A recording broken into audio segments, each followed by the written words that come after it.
warahmatullahi wabarakatuh. Perkenalkan, nama saya Bisa Rijal dari Prodi PAI 4A dengan NIM 2310009. Untuk kali ini saya akan menceritakan tentang materi tentang budaya lokal sebagai media adopsi ilmu Islam di Nusantara. Langsung saja saya mulai.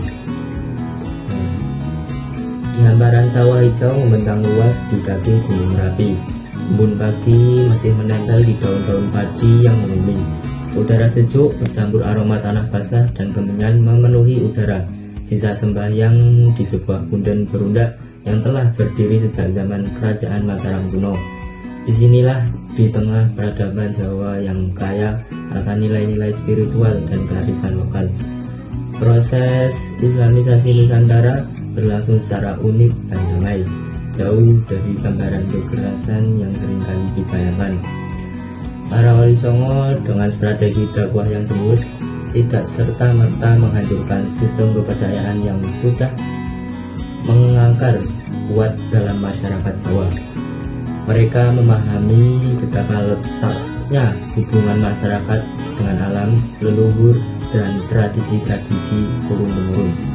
Mereka tidak datang sebagai penakluk, melainkan sebagai teman, sebagai pembimbing yang menghormati dan menghargai budaya lokal.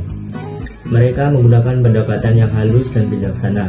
Wayang kulit, media hiburan, dan pendidikan yang sangat digemari menjadi alat dakwah yang efektif.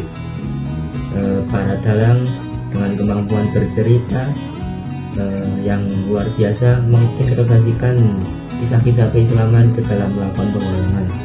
Tokoh-tokoh pewayangan seperti Arjuna, Gatotkaca dijadikan simbol-simbol nilai keislaman, menunjukkan bagaimana kepahlawanan dan keberanian dapat diwujudkan dalam konteks keimanan. Gamelan, musik tradisional yang merdu, juga dipadukan dengan syair-syair pujian kepada Allah SWT atau sebagai qasidah, menciptakan harmoni yang indah antara seni dan agama.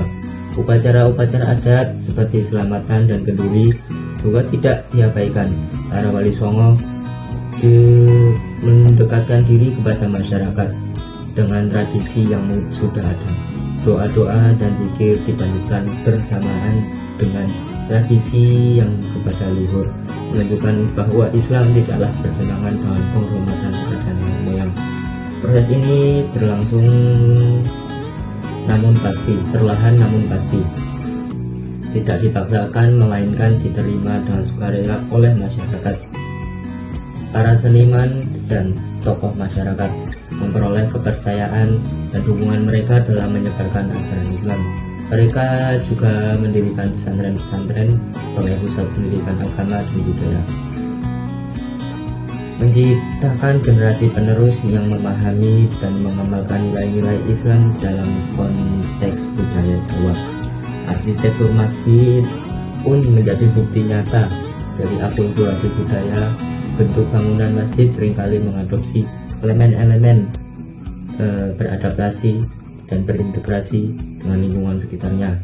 Seni kaligrafi Arab dipadukan dengan motif-motif dan ukiran kayu khas Kala Jawa, menciptakan keindahan estetika yang unik, mencerminkan kekayaan budaya Nusantara. Hasilnya, Islam di Jawa tidak hanya menjadi agama, tetapi juga menjadi berbaur dengan budaya lokal, menciptakan sintetis yang harmonis dan indah. Ini merupakan warisan yang sangat berharga, yang hingga kini masih terasa di setiap sudut kehidupan masyarakat dan sekitarnya, menunjukkan bagaimana Islam mampu berkembang dan beradaptasi di Nusantara dengan cara yang damai dan penuh kebijaksanaan. Sebuah proses yang patut dipelajari dan dihargai sebagai contoh keberagaman dan toleransi. Cukup sekian, banyak kesalahan. Terima kasih.